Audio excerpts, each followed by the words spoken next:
Bom dia. Bom dia. Bom dia. É isso aí. Estou vendo que a dupla que faz anotações está ali hoje, apostos, né? Estão de volta. Estão de volta. Tá certo. Tudo que você disser pode ser usado contra você, né? Tá certo.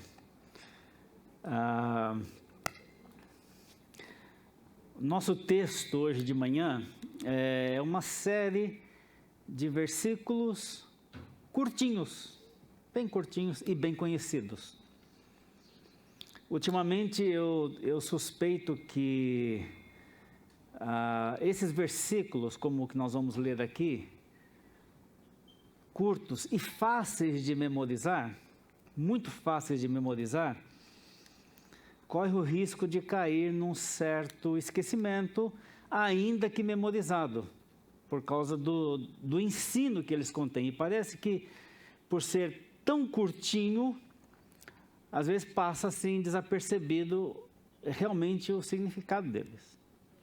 Eu estou falando de 1 Tessalonicenses 5, do 16 até o 22. O versículo maiorzinho aí é o 16. É o 16 não, o 18. Então diz assim, veja, frases, né? Duas palavras no primeiro, regozijai-vos sempre. 3 palavras no 17, orai sem cessar. Um pouco mais de palavras no 18, em tudo dai graças, porque esta é a vontade de Deus em Cristo Jesus para convosco. O 19, não apagueis o espírito. O 20, não desprezeis as profecias. O 21, jogai todas as coisas, retende o que é bom. E o 22, abstende-vos de toda forma do mal. Curtos.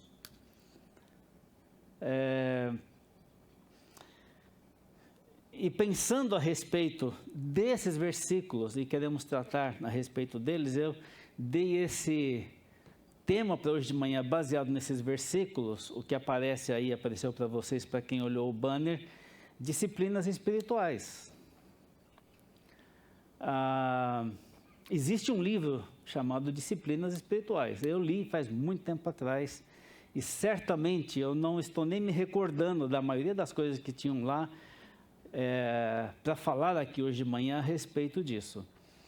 Mas eu estou chamando o conteúdo desses versos de disciplinas espirituais por uma razão muito simples. Todos os verbos que aparecem aqui estão no imperativo. Todos. São imperativo. Tanto aqui como aparece em português, e olhando um pouquinho alguns comentários, algumas coisas a respeito do original, assim, tudo são todos no imperativo, o que significa que todos eles são ordens, o que significa que eles se tornam mandamentos. Aliás, só para lembrar, né, porque muitas vezes nós falamos dos 10 mandamentos, né, lá em Êxodo capítulo 20, e são de fato mandamentos, e são todas ordens também que aparecem lá. Mas no Novo Testamento nós temos mais ou menos 28 mandamentos de mutualidades, por exemplo, aquilo que devemos ou não devemos fazer uns aos outros, que chamamos de mutualidade. Amai-vos uns aos outros, exortai-vos uns aos outros, ensinai-vos uns aos outros. E vai assim. São mais ou menos 28 diferentes. E que é curioso que a gente, às vezes, passa por cima dessas coisas e não tem essa percepção. Na verdade, por ser imperativo, eles são obrigatórios, e porque são obrigatórios, são mandamentos. E é o que nós temos aqui. Os 7 verbos que aparecem aqui são todos imperativos. E porque eles são imperativos e devem ser praticados, exige de nós disciplina. Assim como nós precisamos de disciplina em outras áreas das nossas vidas. mas eles são disciplinas espirituais, pelo conteúdo deles. E é interessante notar que em toda a palavra de Deus não existe nenhum princípio que é dado na palavra de Deus para as nossas vidas que venha em forma de sugestão. A Bíblia não tem sugestões. A gente gosta de sugestão porque a sugestão sempre dá para nós a impressão que a gente faz ou não faz. Aliás, alguém já disse, quem sabe bem inglês, que diz que essa mesma palavra, a sugestão em inglês, é muito diferente do sentido de português. Sugestão, se o patrão fala, eu sugiro que você vai e faz porque ele está mandando, né? Não é se você quer ou se você não quer, né? Como muitas vezes nós interpretamos. Mas os princípios bíblicos sempre vêm com essa demanda de formato de mandamento, vêm como ordens, os quais devem ser obedecidos. E nós vamos ver por que é que se trata de disciplina.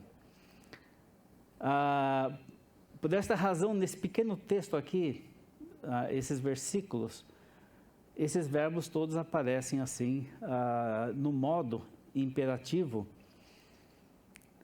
Portanto, mandamentos que devem ser praticados e obedecidos. Outro aspecto importante nesse texto é que estes mandamentos têm as suas aplicações diretas, ou seja, eles são escritos a uma determinada igreja, a igreja de Tessalônica, demandando, portanto, uma prática coletiva. Então, nós temos que entender isso, porque normalmente também esses versículos nós assumimos como práticas pessoais, e de fato são. Mas ela tem o seu sentido primário, eu diria até coletivo, porque está escrevendo para uma igreja. Está escrevendo para um grupo de pessoas de um determinado lugar, a cidade de Tessalônica, a igreja que está naquela cidade. Então, a prática e essas disciplinas ensinadas aqui nesses versículos, ela tem um sentido prático coletivo e um sentido prático individual, até porque a coletividade não se torna na prática coletiva se individualmente as pessoas não estiverem praticando. Então, por isso, esses aspectos, de alguma forma, se completam nesse sentido. E aí, então, vamos considerar todos esses versículos, não é? Que aparecem aqui, curtinhos. O primeiro deles, no 16, diz assim: regozijai-vos sempre. Duas palavras, aí você tem o verbo, no modo imperativo, você tem o objeto, que é o vos aí, né, que aparece junto ao verbo, e a palavra sempre. E é estranho, pode parecer estranho que nós tenhamos um mandamento que nos mande ser alegres. Eu não estou falando de felicidade, porque a felicidade no conceito da nossa sociedade parece ser uma busca que nunca termina. Tem gente que desmancha casamento, casa de novo, acha emprego, vai estudar tudo em busca da felicidade, para descobrir que a felicidade não estava lá, não estava lá, não estava lá. O mandamento é para alegrar-se. Então é para alegrar-se ou regozijar-se sempre. A ideia desse regozijar aqui, da palavra que é utilizada aqui, está falando a respeito da necessidade e da obediência de alegrar-se em extremo. Ou seja, é para ser uma alegria mesmo muito grande. É para ser algo notável.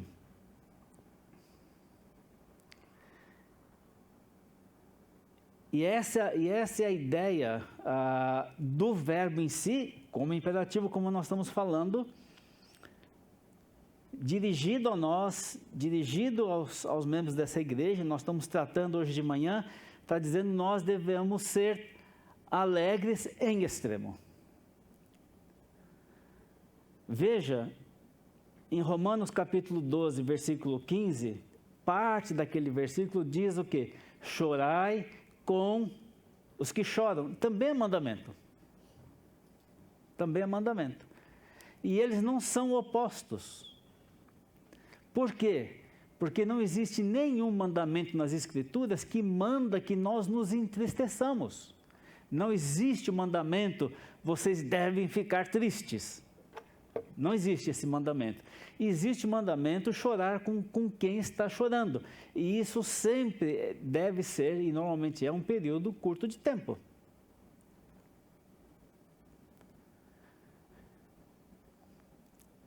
E esse verbo, além de parecer estranho, de que a Bíblia nos dá um mandamento como esse, e ele aparece então como uma disciplina que nós devemos desenvolver, ele ainda traz a palavrinha sempre. Isso aqui está relacionado, é um advérbio de tempo. Então, é em todo o tempo, em todas as circunstâncias da nossa vida. Sejam alegres. É muito interessante, tem essa história no capítulo 8 de Neemias, e nós não vamos lá olhar, e no versículo 10, todo o povo estava reunido numa praça, e o que estava acontecendo era uma reunião geral do povo. O texto diz que estavam todos ali como se fosse um só homem. Então havia uma unidade assim impressionante naquele momento, e o que estava acontecendo era que Esdras estava lendo o livro da lei, que há muito não ouvia, eles tinham recém-chegado do cativeiro. E os levitas estavam perto de grupos, para alguns traduzindo, porque alguns não falavam mais hebraico e tudo mais, e não se lembravam dessa lei, não tinham sido educados nela. E havia todo um processo ali, e era de leitura e de explicação. E o povo foi tomado por uma comoção muito forte, e de repente aquela multidão de gente estava chorando, se entristecendo. E Neemias, como um líder, estava olhando essa situação, e em vez de pensar assim, que bom, eles estão chorando, eles estão se entristecendo, eles estão se arrependendo dos seus pecados, ele viu que isso não era bom, ele interrompeu a reunião, e falou assim, vão para casa vocês, vão comer e vão se alegrar juntos, porque esse dia é dia de alegria, não é dia de tristeza. E tem a famosa frase ali no versículo 10, que a alegria do Senhor é a nossa força. Tristeza, depressão e coisas do tipo não trazem força. Pessoas tristes e deprimidas ficam dentro de casa na cama. E veja, é lógico que eu não sou médico e nem psicólogo, não estou aqui para fazer análise de ninguém, de nada, mas isso aqui é uma disciplina e é um mandamento que deve ser obedecido. Nós entendemos também, e olhando para o texto de Gálatas capítulo 5, 22, 23, que a alegria é um fruto do Espírito produzido em nós. Amor, alegria, paz, os três primeiros ali mencionados naquele texto. Então, regozijai-vos sempre. Isso aqui esses três primeiros versículos têm palavras que dizem a respeito de uma prática permanente. Porque o seguinte, 17 é o quê? Orai sem cessar. E sem cessar aqui é ininterruptamente. Isso aqui também é uma questão de disciplina. E o mandamento aqui não está dizendo que nós devemos passar 24 horas por dia em reunião de oração. Não é isso que está ensinando, e a gente vai comentar um pouquinho a respeito disso, mas eu estou aqui me lembrando na história do cristianismo, antes do período chamado do início de missões modernas com William Carey, teve esse movimento dos irmãos morávios, pelo ano 1630, 1650 ali, numa região hoje que pertence à Alemanha. E os irmãos morávios, essa comunidade que existia nesse lugar, eles tiveram uma reunião de oração ininterrupta por mais de 100 anos. É óbvio que era um relógio de oração, porque eles plantavam, eram agricultores e viviam numa fazenda, criavam animais.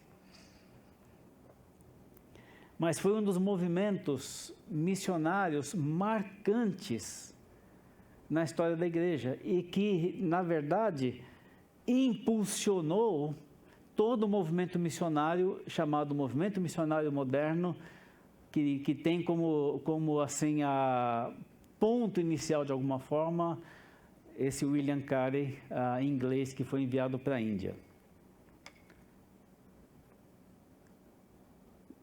Alguns anos atrás, na verdade, já vários anos atrás, ouvindo uma vez uma pregação já do falecido Dr. Shedd, e ele falou assim: até hoje, Deus está respondendo aquelas orações que os morávios fizeram.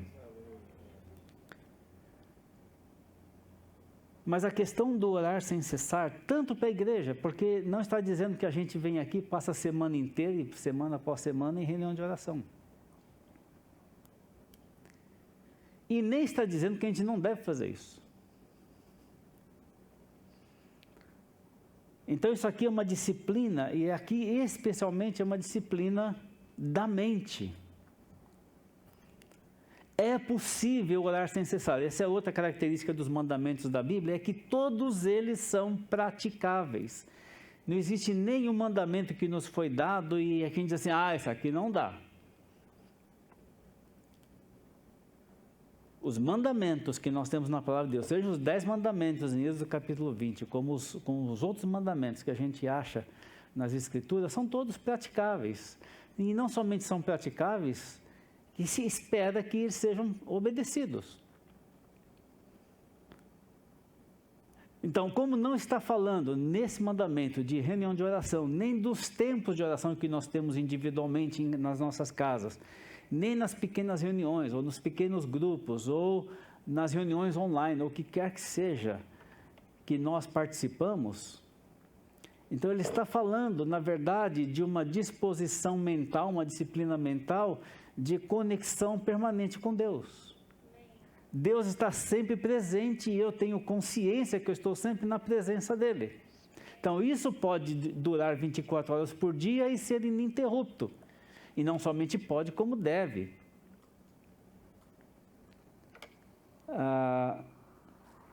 E a ideia, então, é essa. Por isso que ele pode dizer: orai sem cessar, e dar essa ordem, porque aqui está falando, basicamente, desse aspecto de relacionamento que nós temos com Deus, que não termina.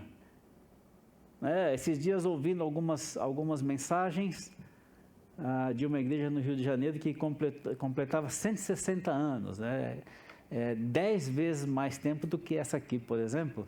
E o pastor, quando terminava, sempre falava assim: bem, irmãos, a reunião terminou, mas o culto continua.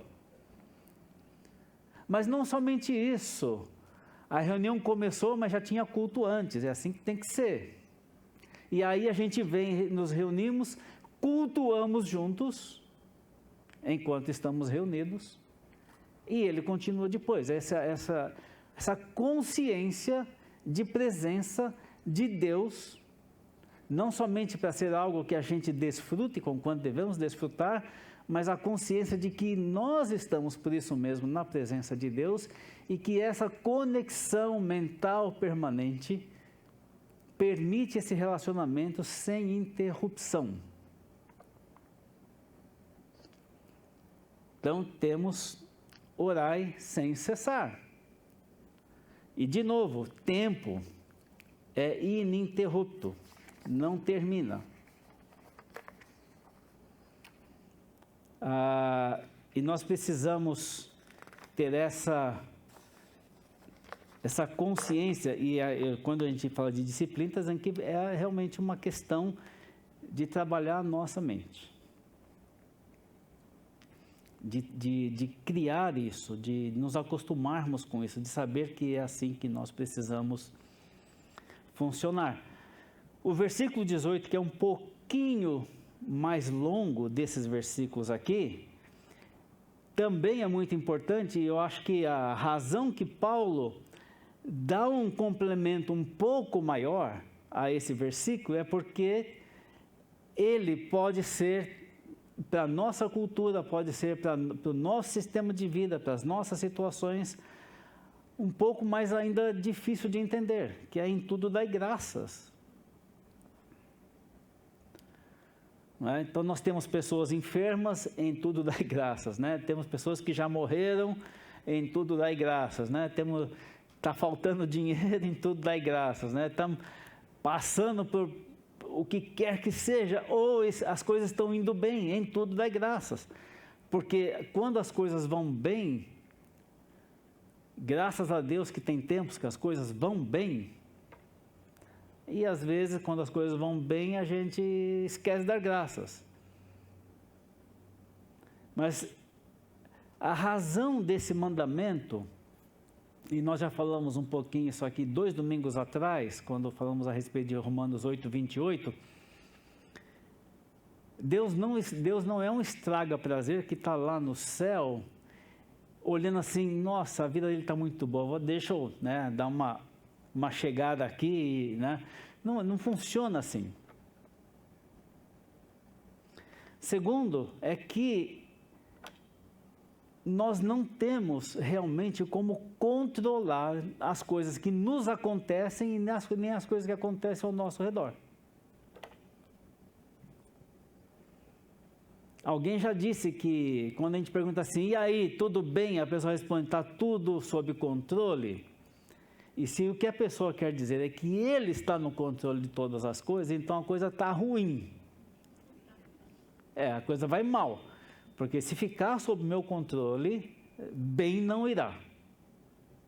E nem bem me fará. E de novo a gente volta a essa característica de compreensão de governo de Deus geral e específico sobre as nossas vidas, e de que não há nada realmente que nos aconteça que Ele não saiba e que Ele não dirija ou pelo menos permita. E como nós vimos em Romanos 8, 28, que é para o nosso bem, então em tudo dai graças. E o complemento é porque esta é a vontade de Deus em Cristo Jesus para convosco. É da vontade de Deus que a gente faça isso. Que a gente seja agradecido a respeito de tudo que nos acontece. Todo o tempo. Veja que eu fico pensando num sentido coletivo, nós que estamos aqui, os que estão em casa esta manhã, se todos nós quando chegamos aqui para nos reunir, por exemplo, num domingo como hoje, e todos nós chegamos com os nossos lábios cheios de ações de graças. Né? Ninguém, veja só, ninguém entraria aqui nesse lugar mal-humorado. Ninguém entraria aqui mal-humorado, porque quem está dando graças está combatendo o seu mau humor, está combatendo as suas reclamações. Então, em vez de reclamar, ele está dizendo graças a Deus. E quem está dando graças a Deus, está se alegrando. Está tudo conectado. E eu fico pensando se a uma só voz de verdade nós levantarmos as nossas vozes para dar ações de graças a Deus pela nossa vida e por todas as coisas que nos acontecem, como Deus pode atuar entre nós num ambiente assim. Muito propício para a atuação de Deus. Porque nós temos essa conexão. Então, esses 3 primeiros versículos, alegrai-vos sempre, orai sem cessar e em tudo dai graças. Esses 3 primeiros versículos, esses 3 primeiros imperativos que são positivos, que dizem o que nós devemos fazer e como nós devemos agir, esses 3,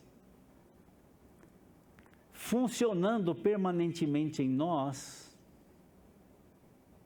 como é a proposta, é em tudo, é sem cessar e é sempre. Então, algo permanente. A prática desses 3 mandamentos, essa prática espiritual, permite de fato que o nosso culto pessoal aconteça também permanentemente. Que essa é a proposta. Aqui na nossa igreja nós não temos, tem alguma coisa que fala das nossas reuniões na porta, mas não tem nenhum sinal aí para fora por determinadas razões. Mas eu sempre, quando olho uma placa de igreja que diz culto tal hora, eu sempre penso comigo, não é culto, é reunião. O culto não começa e não acaba. Agora, nós nos reunimos aos domingos às 10 horas da manhã. E quinta-feira às 7 horas da noite. Para orarmos juntos. Mas culto, oração, ações de graças, alegria e tudo mais é permanente, e isso compõe esse nosso culto permanente que nós devemos prestar a Deus. O versículo 19, diz, não apagueis o Espírito. Então aqui nós temos um imperativo negativo.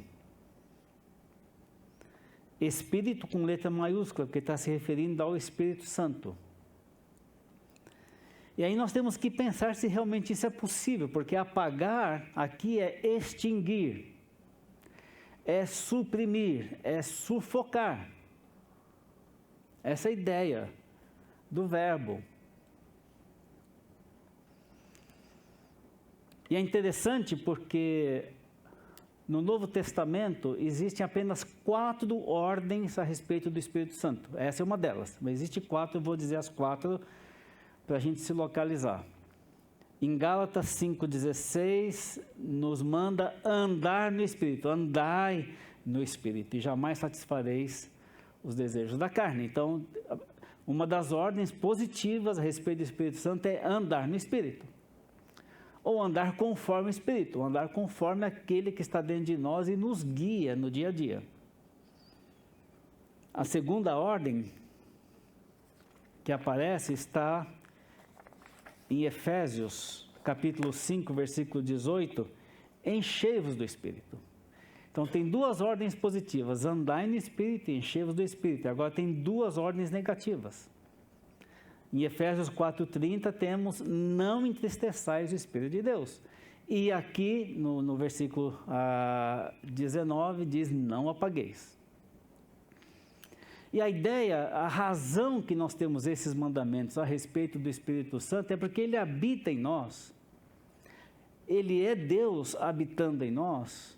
Nós somos o templo de habitação do Espírito Santo. Porém, o Espírito Santo age na nossa vontade. Ou seja, eu vou usar essa expressão aqui, ele não força a barra. Ele não nos pega, como a gente costuma dizer, pelo colarinho e diz, me obedeça. Ele age na nossa vontade com a nossa permissão.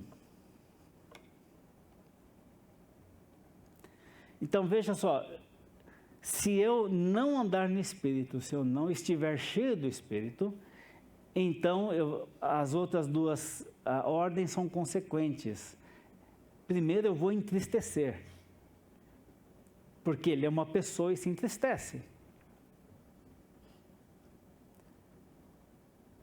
E depois, se esse entristecimento permanecer, eu permanecer duro e resistente à ação dele, eu posso eliminar, extinguir totalmente a ação dele na minha vida.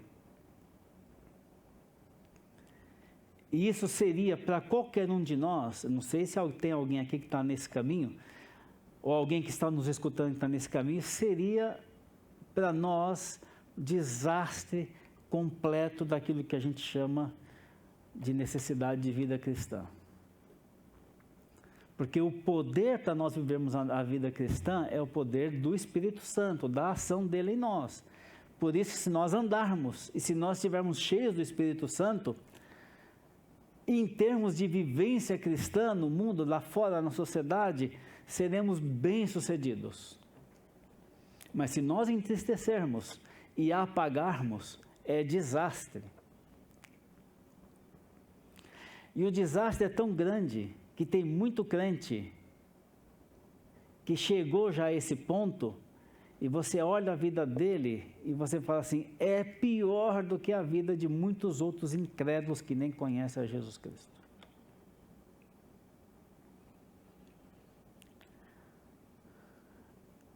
Por isso, dentro dessa disciplina, parte dessa disciplina, esse ensino é não extingam ou não apaguem, não suprimam, não sufoquem o Espírito Santo que habita em vocês, que habita em mim. Porque vai levar para o buraco. O versículo 20 diz, não desprezeis as profecias, outro imperativo negativo. Esse tema de profecias na Bíblia, e se pegar só esse versículo aqui, muitas vezes isso pode ficar bastante confuso. Então eu vou dar uma focalizada nessa questão da seguinte maneira. Profecias na Bíblia são especialmente a revelação de Deus no Antigo e no Novo Testamento. Eu não vou dizer aqui exclusivamente, mas vou dizer principalmente 99,99 não sei quantos % daquilo que a gente pode dizer que sejam profecias é aquilo que já está revelado.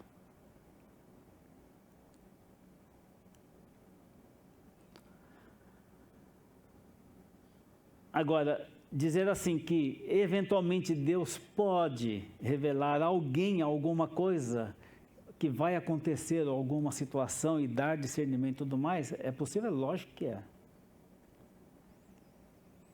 Mas essas coisas não chegam nem perto de entrar na categoria de coisas inspiradas conforme a palavra de Deus. Quem fez as matérias aí de bibliologia, né, com o Jorge e com a Vera, aprenderam isso.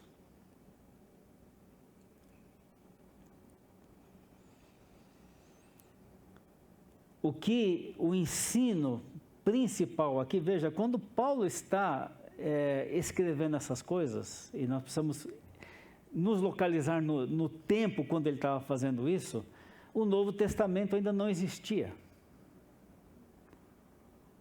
Escrito, completo como nós temos, porque ele estava escrevendo essa carta que depois entrou como parte daquilo que nós chamamos de cânon das Escrituras.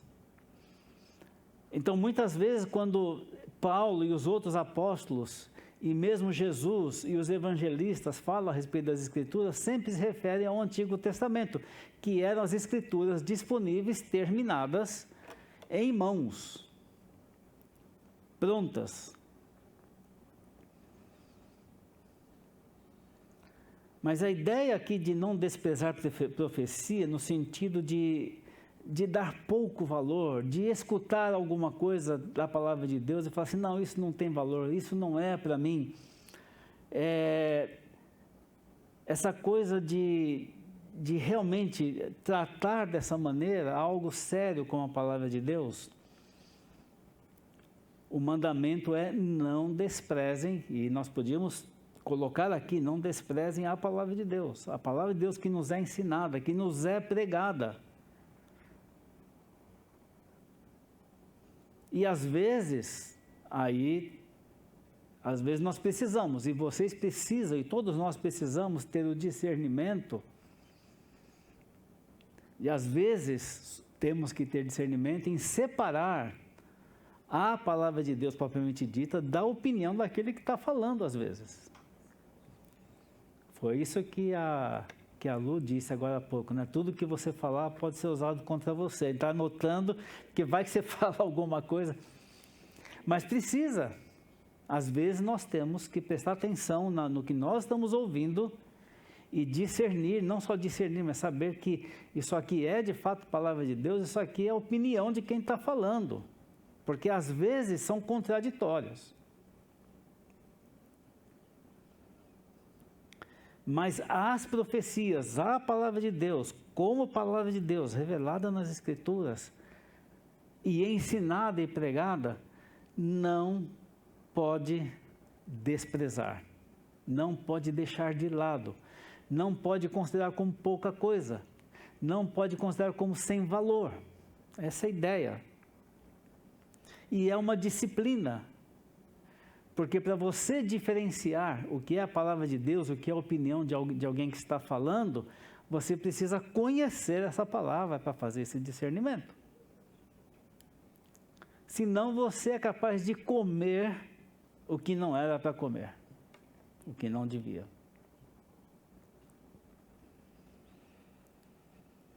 E aí chegamos no 21 e 22. O 21 e 22 a gente vai tratar conjuntamente, porque eles funcionam juntos.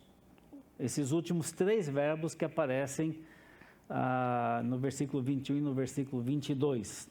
Porque tem coisas positivas e negativas, mas estão conectadas. O 21 diz: julgai todas as coisas. Então vamos ficar com esse pedacinho aqui, julgai todas as coisas. Aqui a julgar é aplicar teste, é examinar, é escrutinar, é olhar com detalhes. Todas as coisas, não todas as pessoas.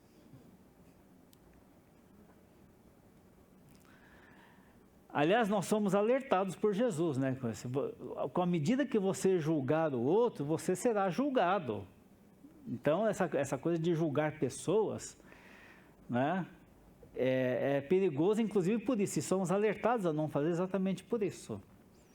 Se eu fizer um julgamento da pessoa ou de alguém em alguma coisa, ela está autorizada a devolver na mesma medida.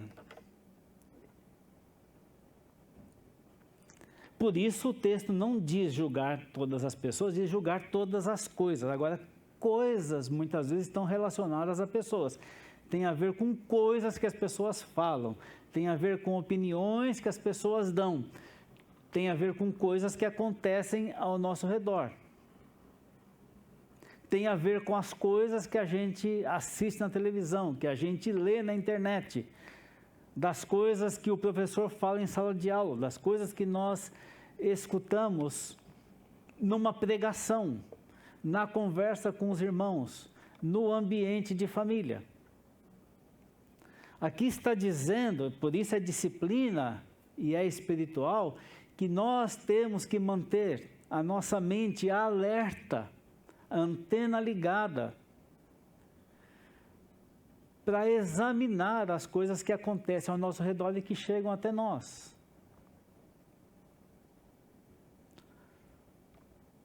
Então isso aqui é disciplina e é espiritual, e é uma coisa também tem esse sentido de permanente. Todas as coisas.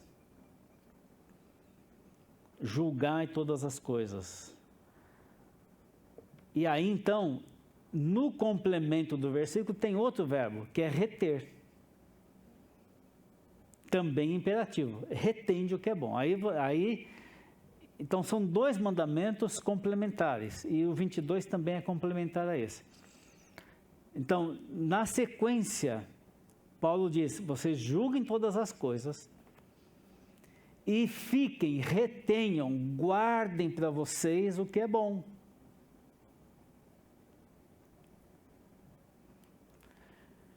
Então, nós precisamos ter uma base e um critério de julgamento, e o critério de julgamento da maioria das coisas é na palavra de Deus. É a palavra de Deus que nos dá discernimento para saber o que é bom e o que é mal das coisas que nós ouvimos, que nós vemos e que nós participamos. Então, tem critério, tem que ter crivo. De novo, por isso a gente precisa ter conhecimento da palavra de Deus para não ir levando coisas que pareçam bonitas como se fossem boas. Então, julguem todas as coisas.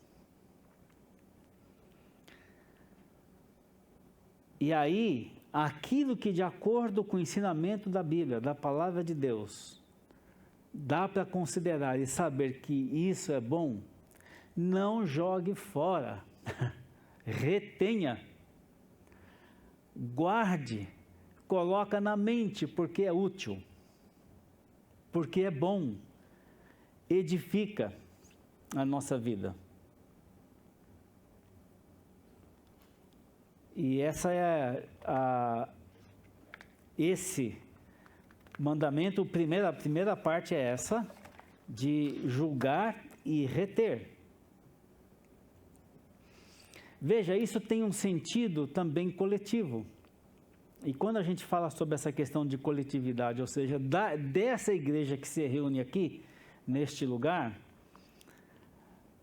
como igreja que se reúne aqui, que nós nos identificamos com ela, somos parte dela, somos efetivamente membros dessa igreja, coletivamente também precisamos estabelecer critérios e padrões de avaliação das coisas que aparecem para a igreja como um todo. Para a gente não engolir heresia, para a gente não engolir maus costumes como igreja, não deixar entrar. E aí, de novo, é a palavra de Deus.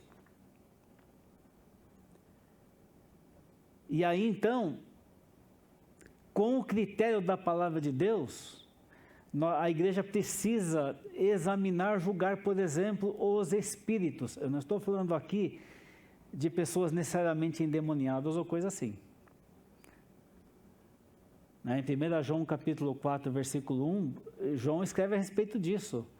Testem os espíritos que chegam até vocês para ver se procedem de Deus mesmo. Se o que eles estão falando é de Deus. Se o que eles estão falando está de acordo com a palavra de Deus. Porque gente andava por aí pregando e tudo mais, dizendo, ou até se identificando com apóstolos, e a Bíblia diz que são falsos. Então, essa disciplina de julgar como igreja, como comunidade que nós somos, precisamos julgar os espíritos. As pessoas que chegam até nós com ensinos, ou com pensamentos, ou com doutrinas, ou o que quer que seja, temos que ter o crivo, o critério da palavra de Deus, saber é bom ou não é bom.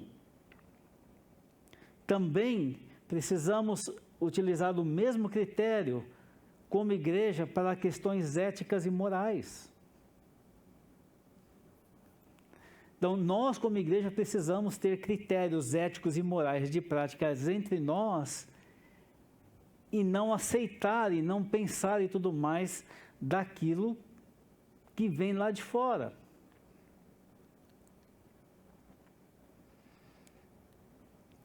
Veja que nós vivemos num mundo, entre aspas, confuso no que diz respeito a gênero, sexualidade, moralidade, esse negócio que está aí, e às vezes muitos de nós achamos isso confuso. Esse negócio para mim não tem confusão nenhuma, para mim pessoalmente não tem confusão, Porque tem um critério.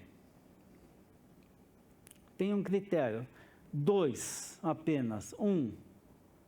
A Bíblia ensina desde a criação que relações sexuais só são permitidas entre um homem e uma mulher que estejam casados entre si. Porque pode ter uns por aí que acham que se falar que sejam casados, então porque são casados podem com outros. Não, que sejam casados entre si. Não, pode ter certeza, se você soltar assim que sejam casados, vai ter maluco achando que não, então tá legal, já sou casado. Estou livre. Veja, irmãos, se isso é um critério bíblico, se isso é doutrina desde a criação e foi assim que Deus criou, e foi assim, não somente isso, nesse contexto, presta atenção nisso, irmãos, nesse contexto de ensino bíblico, não é que o sexo é permitido, ele é ordenado. Crescei, multiplicai-vos, enchei a terra. Então não é nem uma permissão, agora a gente pode, porque nós casamos, é ordenado.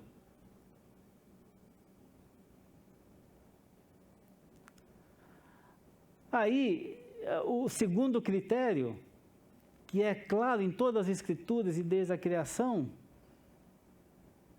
que já tem gente aí que fala que existe mais de 50 gêneros diferentes. Mas veja, todo mundo só nasce ou homem ou mulher. E isso é bíblico, isso é da criação e foi assim que Deus criou. Então isso não é fobia. Isso é critério.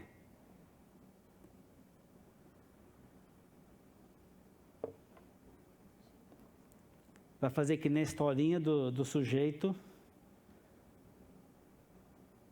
entre aspas, sabe lá o quê? Na frente do médico, e o médico falou assim, então, José não, eu sou Maria, me respeite. Tá bom, Maria, eu quero te informar que você tem câncer de próstata, né?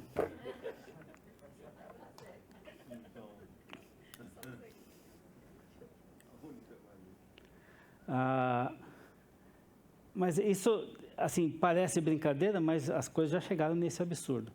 Então, quando nós temos que julgar essas coisas, tudo que nós ouvimos e tudo aquilo, veja só, tudo que é romantizado nos filmes, novelas, literatura a respeito dessa questão, nós temos critérios para dizer o que é bom, o que não é bom. Agora, isso não quer dizer que nós não nos relacionemos com essas pessoas, não quer dizer que nós não amamos essas pessoas, não quer dizer que a gente não quer que elas cheguem ao conhecimento da palavra de Deus. Mas quer dizer que nós, como igreja, como coletividade, em termos éticos e morais, estabelecemos critérios definidos pela palavra de Deus para olhar a sociedade e identificar como ela está em relação à palavra de Deus.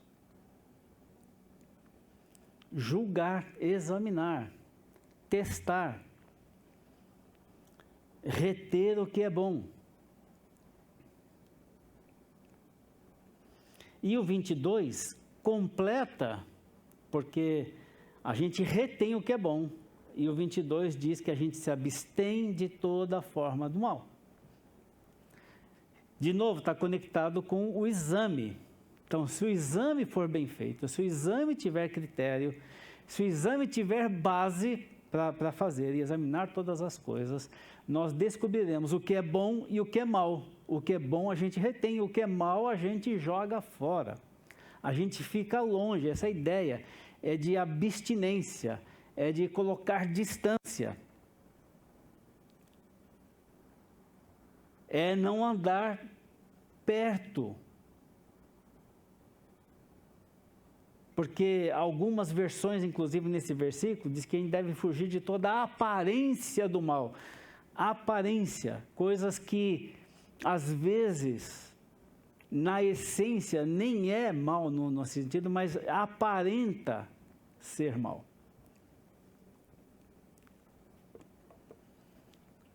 Por exemplo, sou casado com a minha esposa, esse ano a gente completa, lá no final do ano, 45 anos. Vai ter festa, né? A gente vai começar a recolher oferta já, para fazer a festa. Mas, se eu, né, em algum lugar, estiver em alguma situação com alguma outra mulher que não é a minha esposa, em alguma circunstância, alguma coisa que alguém olhe e olha assim, o que é que o Enoque está fazendo? Mesmo que não tenha nada errado, mesmo que não seja isso, mas essa possível aparência de fazer alguma coisa que parece mal, mesmo que não seja, ele está dizendo assim, cai fora, foge desse negócio, se abstenha de fazer isso. Então, nós completamos aqui esses mandamentos. Vejam, são disciplinas, porque implica em prática e prática permanente. E veja só, mandamentos, essa é uma coisa muito importante a respeito de mandamentos e a forma como eles são dados nas Escrituras. Eles nunca aparecem com a possibilidade de que se você está se sentindo assim ou não. Você pode levantar amanhã porque é segunda-feira, meio para baixo porque é segunda-feira, e ainda você tem alegrai-vos sempre, regozijai-vos sempre. É um mandamento para ser praticado.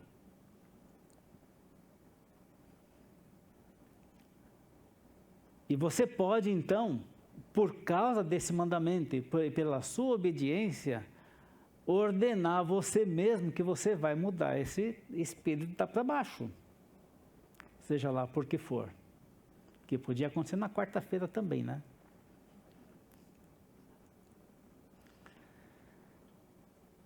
Por isso que eu estou colocando esses ensinamentos nessa categoria de disciplinas espirituais, porque precisam ser desenvolvidos, precisam ser praticados, precisam ser obedecidos, porque são nos dados como mandamentos. E aí, então, a gente deve memorizar, mas não deve memorizar para recitar, eventualmente, mas para memorizar, para estar na mente, para que eles mesmos, esses mesmos verbos, esses mesmos ensinamentos, se tornem para nós e na nossa mente critérios de avaliação e de vida cristã. Eles mesmos, esses ensinamentos. Então é importante que estejam impregnados na nossa mente. Mas não pode ser do tipo, vamos fazer aqui um negócio de versículo decorado. Então alguém vai levantar e falar assim, o Senhor é meu pastor, nada me faltará. Não, então, assim, e dar essas coisas assim, Jesus chorou, né? Essas coisas, sem nenhuma conexão realmente com o valor e a importância daquilo. Por isso que eu estou dizendo, textos curtos como esse são fáceis de memorizar. Mas parece que ele entra numa parte da nossa mente que está fácil de sair por esta boca aqui, sem realmente internalizar na minha vida o sentido deles. Por isso são disciplinas, por isso entra nessa categoria. Ok? Então é isso que eu queria compartilhar para nós, como igreja, como indivíduos, porque a prática individual faz a coletividade e a coletividade ajuda o indivíduo, a pessoa, nessa mesma prática. E é assim que nós devemos agir. Nós vamos orar e em seguida, o pessoal do louvor pode ir chegando, nós vamos ter a bênção cantada depois desta oração. Senhor, agradecemos Mais uma vez, pela tua palavra, agradecemos que ela nos instrui, ela nos ensina e ajuda-nos a olhar para ela exatamente nessa perspectiva de que somos mandados, são mandamentos que nós precisamos praticar agora mesmo, amanhã, durante essa semana, durante a nossa vida, praticar, porque também dessa maneira nós cumpriremos outro mandamento, que é honrar e glorificar o Senhor nas nossas vidas. Oramos assim, em nome de Jesus. Amém. Amém, irmãos. Que todos tenhamos uma semana abençoada. Vamos na paz do Senhor.